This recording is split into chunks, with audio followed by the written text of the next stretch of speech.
like to be what this championship trophy has been like? What it means, and I wonder. Good evening. Thanks for joining us for Conversation with Taz. Let's get into it with Taz and Chris. And yes, before we get into the Nuggets finally getting a championship, Yep. we do have to talk about for me, the biggest sports story of the week, and that is Shannon Sharpe saying goodbye to Skip. Mm-hmm. Now, we're going to break this up because last week we got cut short for playing them back to back. I'm going to play Shannon's video, and then I'll do Skip's video after we talk about it. So let's get into it. All right. Skip Bayless, you fought for me, bro. Did I? I'm here because of you. You've allowed me to share the stage with you. You've allowed me to share the platform. I'm going to cry in the car, but I'm not going to cry now. The opportunity that you gave me to become what I became, I'm forever indebted to you. I'll never forget what you did for me. You've helped me grow more than you ever know. Okay, this is not easy for me either. But one more thing before you go, Skip. Okay. One more thing. All I ask is when you lay your head on that pillow at night, I gave you everything I had. You did. I gave you everything I had. Which is why I want to thank you for all you have given to me. When I first took this job back in June of 2016, we had a whole nother format in mind until it became clear Shannon Sharpe is available. And I said, I believe he can do this. And did you ever?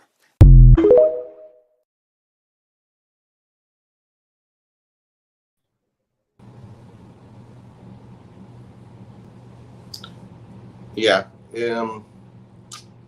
Very emotional for Shannon.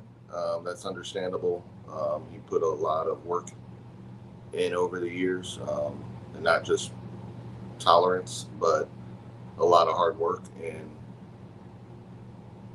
going from, for those that remember, he was previously at CBS, where he was just amongst a panel where he was just kind of trying to fit in when you can. And anyone that watches a lot of these sports talk shows where you have a large panel of 4 or 5 people around a table or something, it's really hard to get a niche in there where you can have your voice kind of stand out at all, especially if you're kind of new at it. And it just wasn't a fit for him. He just wasn't getting anywhere with that. So yeah, going from that to going one-on-one, to having guests over the years where they would bring in people to guests, and for a long time they had the host, one of the females, sit at the table with them. So it's been a lot over the years, and I'm sure reflecting back on that, he has a lot of good memories and a lot of that he can take from this, because we've seen him grow over the years, and I'm sure a lot of people will say that, well, anyone that debates Skip will get a lot of popularity, just because Skip's always looked at a certain way. Now, when Skip was teamed up with Stephen A., well, you had two people within the same industry that came up through the same industry going at it, compared to Skip and an athlete, or not just an athlete, a Hall of Famer. So there was a lot to take from that, and I wasn't really surprised that he was as emotional as he was. We knew this day was coming. We had already heard that once the finals were over. Now, did I know that it would be the very next day? Not necessarily. I thought he may have wrote out the week and made an announcement on Friday that, hey, this was my last week. But I'm guessing that's just how their agreement worked out, was once the finals were over, they're parting ways. So really, over the years, like I said, we've seen a lot of back and forth, a lot of Shannon's popularity rise on social media, all the way to the point where he was able to have his own podcast, which has been very successful. He's had very good interviews. For anyone that's seen Club Shay Shay, you will see that he does conduct very, very nice interviews with athletes and he just it's kind of like a at home feel where he's just sitting around talking one-on-one where they can be themselves. It's not a controlled environment like you will have on one of the medias that you see on. It's like getting an inside glimpse of him just hanging out with his friends. That's how I took. Yeah, because they're not always going to talk about the topics that are like from a cue card where you might get a guest and you have certain questions you just have to ask. This is more of a, hey, let's just talk about life. Let's talk about, where you came from. Let's talk about, how you grew up or personal things. Hey, what'd you like to eat when, you grew up in this state? So what did you remember when growing up there? And it's a lot more of a personal feel. I'm glad that he's able to take that with him as he left FS1. Very excited to see what's next. I was excited to see Skip be able to actually shut up for once. But speaking of Skip, he did kind of give a little toast to Shannon. Let's take a look. I just want you to know that it was because of you. You made possible a very, very special time in my career. And this is a happy, sad moment for me because I look forward to your next great achievement, and it is coming. Yep. But tonight, I just want you to know, I will toast you with a Diet Mountain Dew. Thank you. And to not cry, you're going to make your daddy cry again. I did it all for you guys.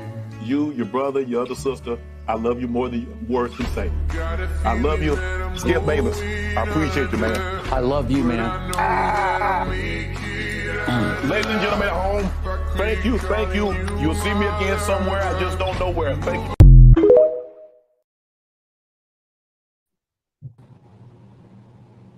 I can see that's kind of bittersweet for him. He knows that, once again, Shannon helped bring that show to what it is because they were just making he was just making a transition at the time from ESPN to FS1, and FS1 didn't have a lot of shows then, so they were kind of a new launch for FS1 to try and compete more or less with ESPN. But the fact is, he did have to control himself and not let the fact that he did end his contract early. And there's reasons why I'm sure that he knows and he realizes. You get to 7 years, and even if it was functional, you still, in some cases, get people that just need to go off and do their own thing because you've gotten to a certain level where you should be able to maybe not be on Skip's show. You may have a chance to have your own show. Yeah. And I think that's really a lot of what figured into him just realizing that no matter what, as long as he stayed on Undisputed, it's always going to be Skip's show, and it's always going to be structured with the guardrails of Skip. And not only that, you get that 7-year itch, but when watching his farewell show, my biggest takeaway was Skip. Skip kind of reminds me of that boyfriend with the incredible partner that kind of gets used to their partner being incredible and stops the date night, stops the romantic thing. And then when it's time to break up, they're like, oh crap, how am I going to get through this without you? Or like, hey, I thought everything was great. And you weren't paying attention to the little things. Because Skip was getting progressively a little too full of himself and crossing some boundaries just a little bit too much. And I think this was the appropriate time for them to split ways, because I think if it would have continued, that back and forth, that camaraderie wouldn't have been there, because animosity, it would have started to grow. It would have started to grow. The triggers were there for certain subjects, and you just knew if they were going to get into a certain subject, there was going to be fireworks. You just knew that Skip wasn't backing down, and Shannon was going to be knowing his role there, Shannon always tried to stay within his role, but he's had to take a whole lot by doing that. He's had to take a lot of things thrown at him that were uncalled for. That even in the heat of debate, something should be left off the table as far as what you can poke at. And there were times where, you know, the passion of Skip was going to get there. And I remember back in the day watching him and Stephen A. And even recently, I know Stephen A. has spoken a little bit. He's tried to stay out of it as far as, you know, I'm really not going to say anything bad about Skip because he gave him a chance at one time, but he understands. So we know there comes a time when it just kind of runs its course. And that could be with anybody. But when you have somebody as strong-willed and in control of a atmosphere like Skip, where it is his show, he did bring Shannon in. That's always going to be a known factor. Even if we were in year 10, it's still Skip's show. And I think at some point, Shannon realized, I have a good following. I have a good fan base. I could do something else. I don't need this show to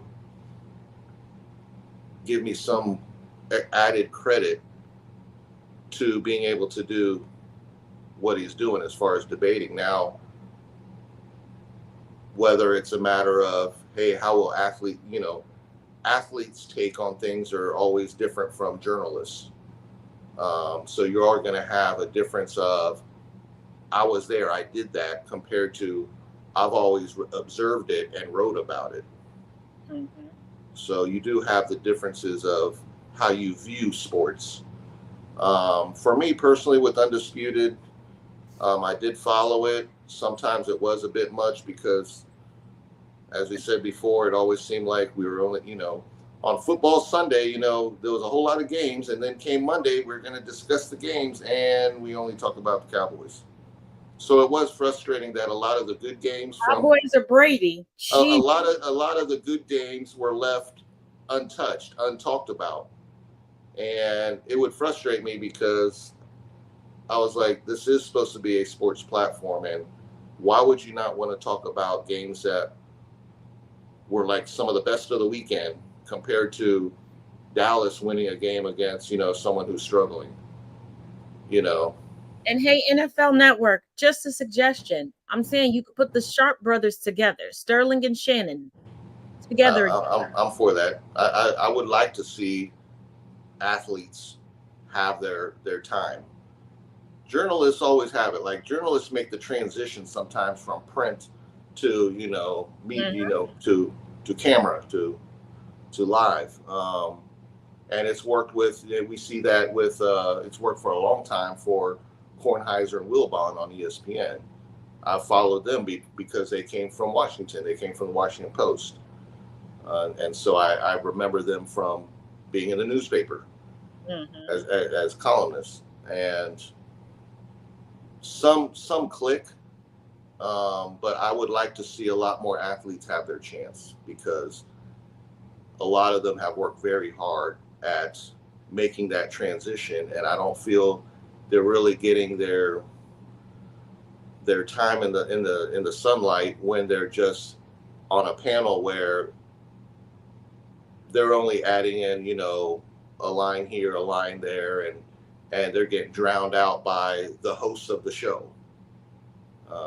And it's better to have somebody who's been there, done that can better explain what's going on, what leads up to there, to better analyze the plays, because they've been there. Some of these players have been a part of creating plays and, have had to execute things that may not have been inside the playbook and can break it down. The one thing that always gets me about sportscasting, and trust me, I know that there are some athletes that are not built to be an analyst or sportscaster. I know Barry Larkin is one of them. If y'all think I'm joking, watch a home game of the Cincinnati Reds and he will put you to sleep. But it's like watching, and they take these journalists like, well, they've watched for years. Okay. Yeah. Yeah. But when you turn on the Food Network, do you care about a food critic teaching you a recipe or breaking down what's good in a restaurant, or a chef who worked their way up through the trenches to tell you how it's really supposed to go? Right. I mean, and when it comes to bringing the athletes together for these shows, we're not talking that it has to be athletes of the same sport. I mean, we've seen successful baseball players teamed up with a football player, or a basketball player teamed up with some, it's not so big because they were within locker room environments, training camps, long seasons, because they were in that within their own sport, they can speak on a lot more, and it will help when they're analyzing or discussing and even debating the game as it currently is, because we know that the games have changed, the rules change. I mean, in football, we've seen over the decades that it's allowed the quarterbacks to be more untouchable. It's allowed the offense to strive, the defense to have more restraints because of the rules. So we've seen games change because of the rules, and it would be good to take players that haven't been out of the game that long to do that, to go ahead and break it down. It does kind of hinder things when it's an athlete who's been out of the game for 25, 30 years. They've gone through their sport has probably gone to at least 2 or 3 changes since they last played. So it's just about finding a good fit. The people who played, and I don't know how many of you all know this, but the people who played during the time where referees literally had a pistol on the sidelines, and that's how they determined quarters, etc. Like, if that was your time, buddy boy, time to retire. Yeah, if you were at a time when the football players smoked cigarettes on the sidelines, you may be past your time. The Joe Namath days where you see the old film of the athletes on the bench having a cigarette in between times. Game has changed since then. But yeah, like I said, I would love to see, and we're seeing more and more recent athletes. I'm not saying that you need to team up, someone who just stepped out of the game with Joe Montana. I mean, we just want a current take on the sport because they haven't been removed that long. But yet, it doesn't really matter what sport. A lot comes down to personality. I mean, it's one thing to know the game. It's another thing to... Yeah, if you need assistance getting on and off the internet, pack it up, Bubba. You had a good run, okay? If every time you get a new phone, you got to call your grandkids to come set it up, pack it up, Bubba. Now fireworks would be like if you put Skip with like A-Rod. You would have fireworks. You can have a fight. Because you have very strong personality. You got to have someone who does have personality, but they have to be able to give and take. There has to be a give and take, and some people are just too stubborn to give. They want to take. I think Skip would be able to get along with like a Chad Johnson, a Chad Ochocinco. Yeah. Because I don't think they realize just how level-headed Chad is and how chill he is. Yeah. And Skip would be able to be Skip. Yeah. Now, will we get a lot of memes from Chad on the show? Yes. Because Chad would be looking at him like, are you serious? Are you for real? Are you having a show? Well, yeah. Well, that's not as surprising as when we saw Chad doing his commentary for the World Cup. And he was over there going from stadium to stadium in the watching the soccer matches. Yeah. But does that surprise a lot of people? No. He just likes being around. It doesn't mean he's full of ego. He just likes to be around a lot of times. And if you have Twitter and you're not following Chad, you need to. There was a tweet from Chad, I believe it was yesterday. He was actually responding to someone, and what he said was very on point in respecting women and allowing us to have our own autonomy, and people stop putting constraints on us and giving us derogatory names because we don't want to fit society standards. Yeah, he gets a little deep from time to time. Yeah. And then there's times where not so deep. Yeah, because when he finally went to Louisville, Kentucky for the first time, it was cute. I was so tickled for it, but I was like, bruh. Yeah. But we also have some more history-making news from this week, and there's going to be a couple videos that are going to run back to back, but they're all like 30 seconds or less. Because Denver made history, and we're going to talk about the first, notable thing that happened in Denver, and then there was something that happened afterwards. We'll get to that after we talk about their notoriety. So, get comfy. You know the drill. Get some drinks and some beverages. Here we go. Murray is on Butler.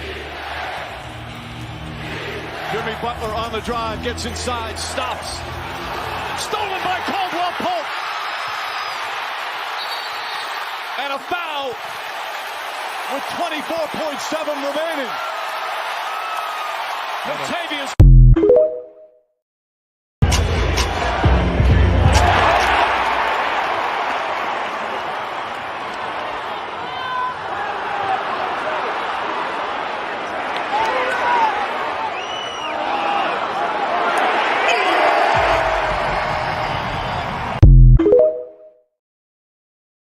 After 47 years, the Denver Nuggets can finally call themselves NBA champions.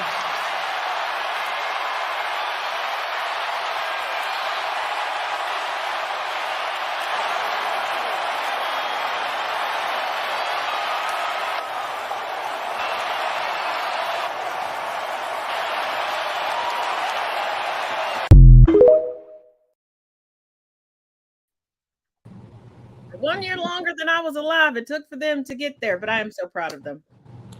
Yeah, my oldest sister lives just outside of Denver, so I've traveled there many times. But to see a franchise get there first, I have to applaud them. It's a very proud sports town. Yes, they are very much a football town in the Broncos, but since they haven't had much to cheer for with the Broncos, they've had a successful hockey team and now basketball. Now, for those, I know the Nuggets aren't flashy, and a lot of people have always kind of written them off, but that's kind of what happens when you haven't won one. It kind of takes a win for everyone to consider you legit. And they should. They've been good for many years. It's just the fact they haven't gone over the hump. And like I said, their star is a very mellow star. He's very laid back.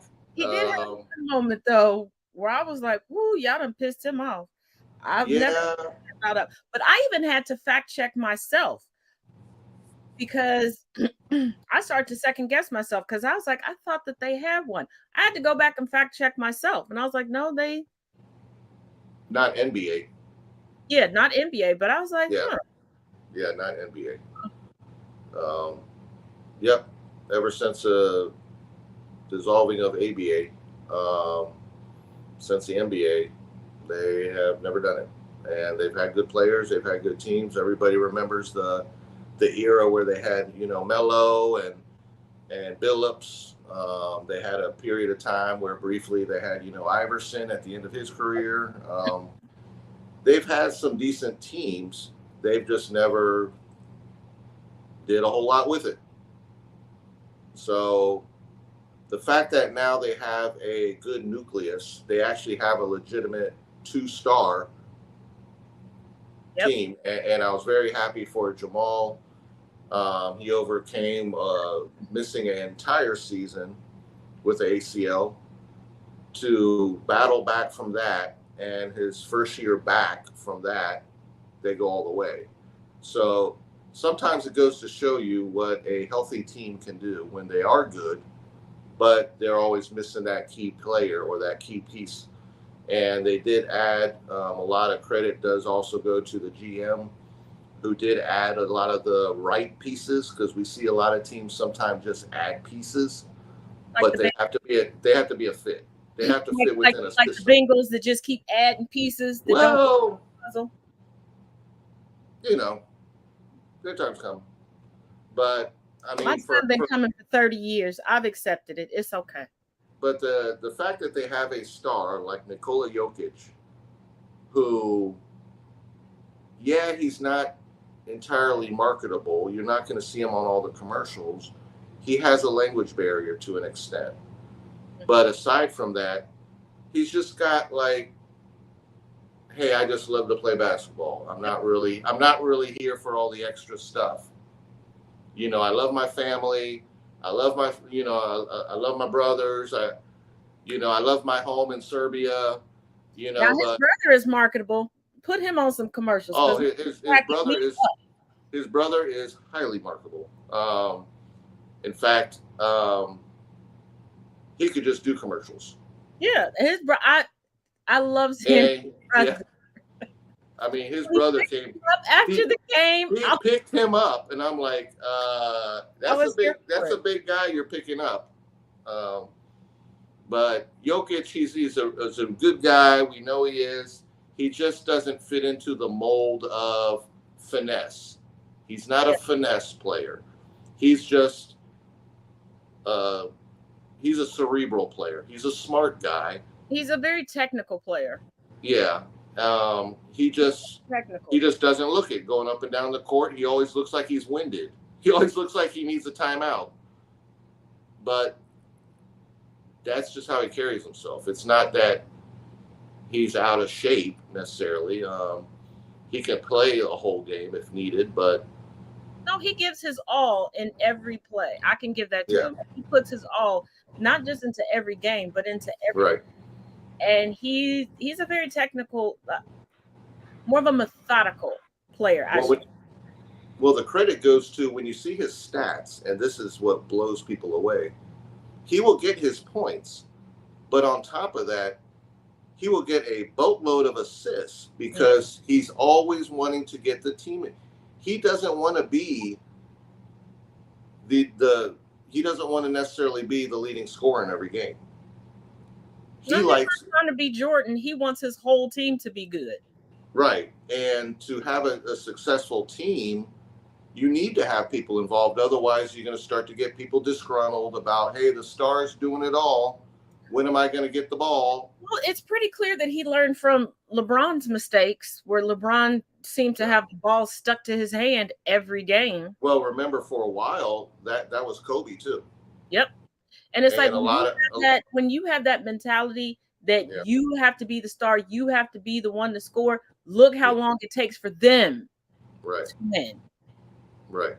So, like I said, Denver isn't your flashy, hey, this is my new sports car, but they're solid. Their coaching is solid. Their front office is solid. They got a lot of these guys under contract. Will some of the players move? They always do. You're always going to have certain bench players or certain people maybe move, but that's the name of the game. Contracts does that. But the fact that they have a good nucleus and it's not just the two players, I mean, how could you not count them as a contender for next year? You would have to, because they truly love playing. You can see it. They truly love playing together. They love playing for their coach. They love playing for the city of Denver. So that's a good recipe. It is. Now, I know Wednesday night is the break, and I said we're gonna, take a break from things political, but we do have to talk about one teeny tiny thing that generally gets politicized when things get damaged, when people are fighting for civil rights. But let's take a look at what everybody's been so hush-hush about that happened right after Denver won.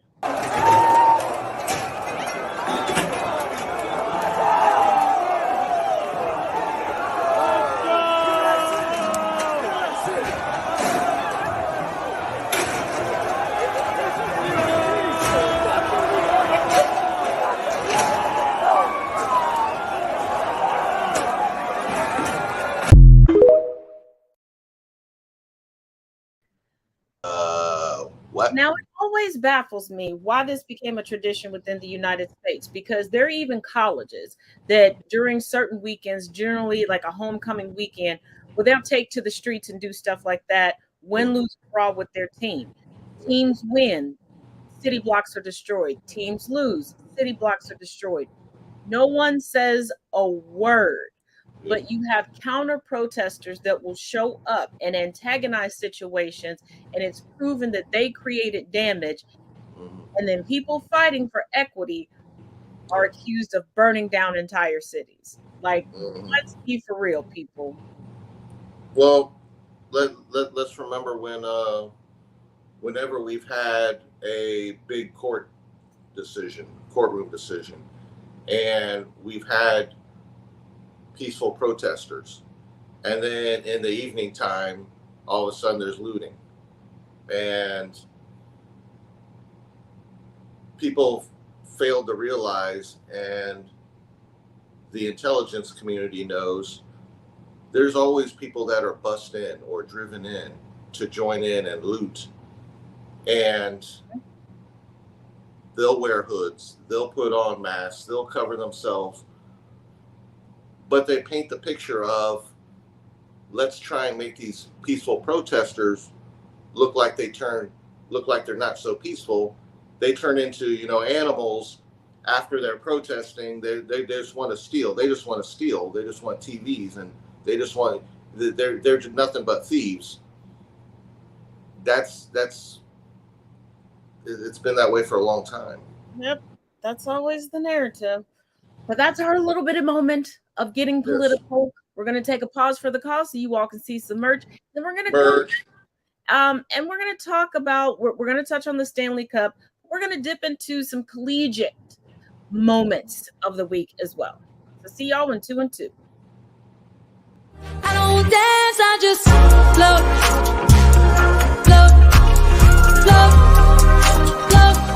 I don't dance, I just float.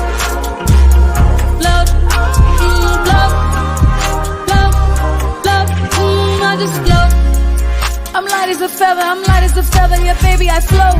It's hard to look at my resume and not find a reason to toast. She throwing that thing in a circle, making it viral, I might just elope. Say, look.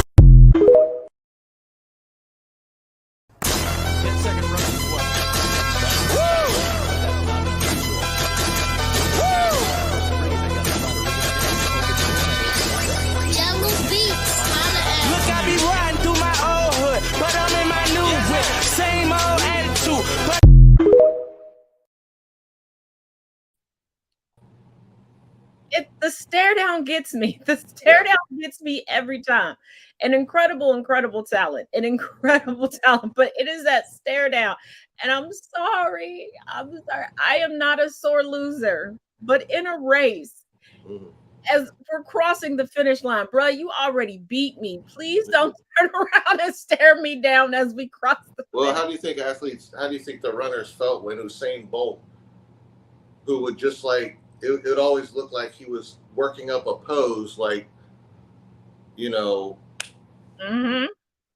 feet from the finish line. He was already starting to, work on his pose because he had blown out everybody that was next to him. That was a good one. That was good. Now, this next one, I know sometimes people don't really like to watch volleyball. They think that it's not exciting enough as compared to other sports, but this has been dubbed the holy cow play.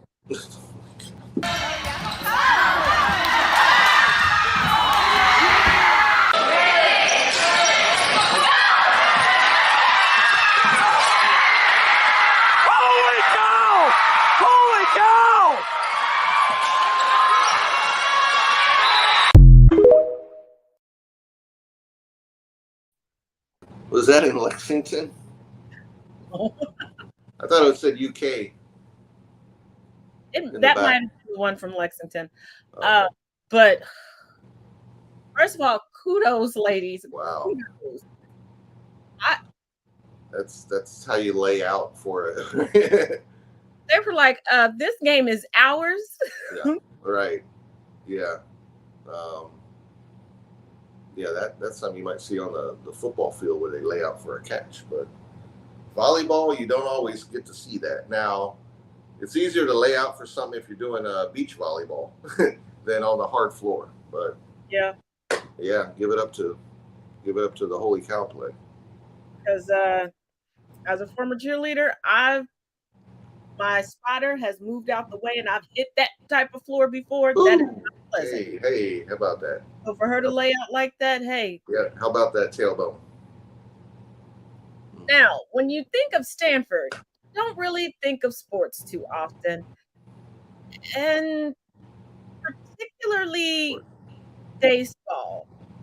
But Stanford pulled off something that's pretty impressive for us, disappointing for the other team.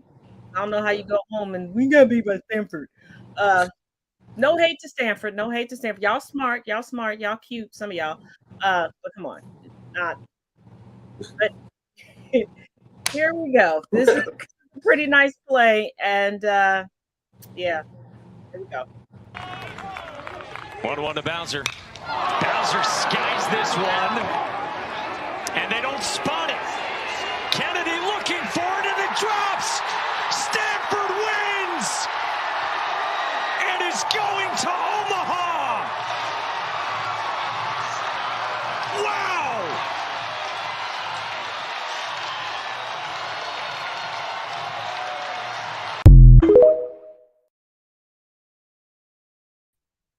I think somebody was supposed to catch that pop up. Did I mention that Stanford won because the other team couldn't see the ball? It didn't suddenly. Somebody who can't see that well. This is the lighting didn't suddenly change there. Yeah, I don't. That was just odd, especially for a school that's not always known for getting it done. And they just gave up because once the ball dropped and hit they didn't even try. Yeah, they're just like it's over. Yeah, because it felt like right in the middle of everybody.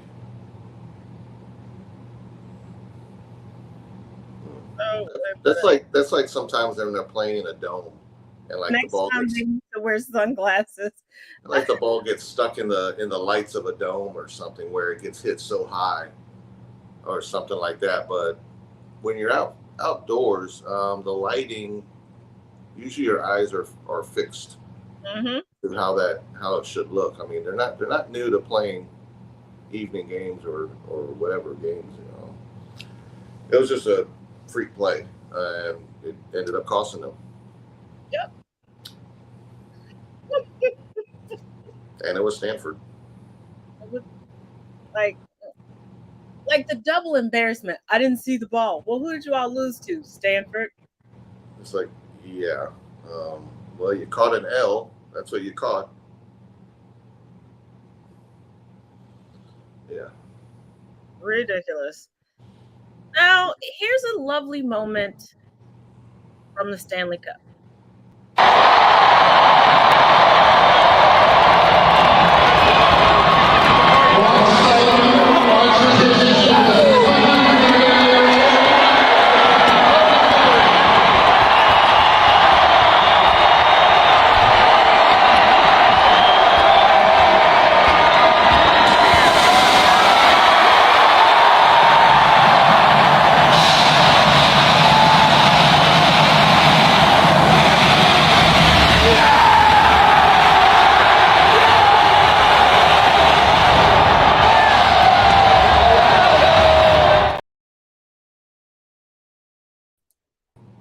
The Stanley Cup is the only trophy that makes me nervous when somebody picks it up to go around with. It is the only one. I'm so nervous. Yeah. But once again, congrats to Las Vegas on their first one. I think they'd only been in existence, is it 6 or 7 years? 6, something like that. So yeah, they've won their first. So here we go with some firsts. I think it's great. In different sports, we're getting some firsts. So I guess that means we're going to circle back around and bring the Bengals back into things. Let us hope. Well, I mean, I had to try to. There's a trend. There's a trend going. Well, I had to try to slip my team in some way, somehow, and yeah. Here's a light note for us to end the night on. Just take a look at this. Y'all don't criticize me, but this puts us in a good light. Okay. I ain't got much else to offer for y'all with my team. Don't judge me. Here we go. We need you to do the splits. Ooh, the what? The splits, like the gymnastics splits. I can't do that. I'm just messing with you. Act like you're putting on deodorant. I'm messing with you. All right. Yeah. Can we get a wink? All right. Now, can you act like you're putting on deodorant? Just act like I'm putting on deodorant. Yeah. All right. Can you blow a kiss? I'm just messing with you. I'm just messing with you. Like that. I need one more social photo. Yeah, can you just do a sorority squat for me? Oh, wow. Everybody got the same t-shirt on with the... We need you to do the splits for a photo. I wish I could. I wish I could do the splits. All right, we need one more thing for social from you too. You guys are good. Can you guys make a heart with your hands? What? Hold on. Yeah. Adorable. Thank you. Okay, that's the Who Day. I thought it was an Old Spice commercial or something. I had to find a way to slip them in. Yes, I know. I didn't even realize when I just mentioned them that it was coming next. So, you know, what would a show be without a little Cincy? Not just any Cincy team, the Bengals. Come on, Not the Reds, Bengals. I wouldn't be Cincy Taz if I didn't toss in some big. But I did see in the comments there was a request to talk about the Reds. As I said, I will make a note of that, and I will find a way to get some footage, and we'll stick them in there next week. Yeah, then I'm putting in some. And I'm putting in some. I'll put some Yankee stuff in there. So, final thoughts on the night? I thought it was a good break. I thought, I know we had talked about doing things like this before, where sometimes we just need to step back from the circus that's out there and talk about other things that people see. Sports is very big because it's a release for a lot of people. It's a way to, you know, just like going to see movies. There's certain things are in our society that are releases for people to get away from either their jobs for a minute, get away from, you know, news on politics or things like that. So it's good that we had some sports stuff to talk about this week. And there's always stuff. Now we're in a little bit of a drought when it comes to shows and binge watching things. Yeah. But hopefully that'll pick up here shortly. Hopefully some of our shows will be getting their new seasons coming out. But there's still good stuff out there. It's just kind of a little drought with that too right now. I don't have as much on my list, which is kind of odd. But yeah, other than that, like I said, don't turn away from the news, but you need to control how much you allow yourself to spend time. Get enough to get some knowledge. You don't want to totally not be aware of what's out there and going on, but Make sure you find time to do other things that you enjoy, because self-care is important, like we always say. And if you're going to get your news from anywhere, make sure you come back here every other day. On Ginger Night. Got to come on Wednesdays. Of course. And please, And because Roy Kent said so. Oh, yes, Roy Kent.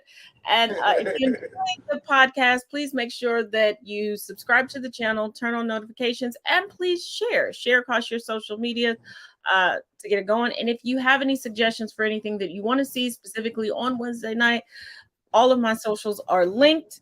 Please make sure you send me a message, and I will do my best to try to get them on here. And as always, make sure you check out the links in the description of the video. And of course, Puppers had to make his weekly cameo. Yeah. Because he's Puppers. That's right. He's special. So, as always, each one teach one, each one reach one. And here's our outro. Oh!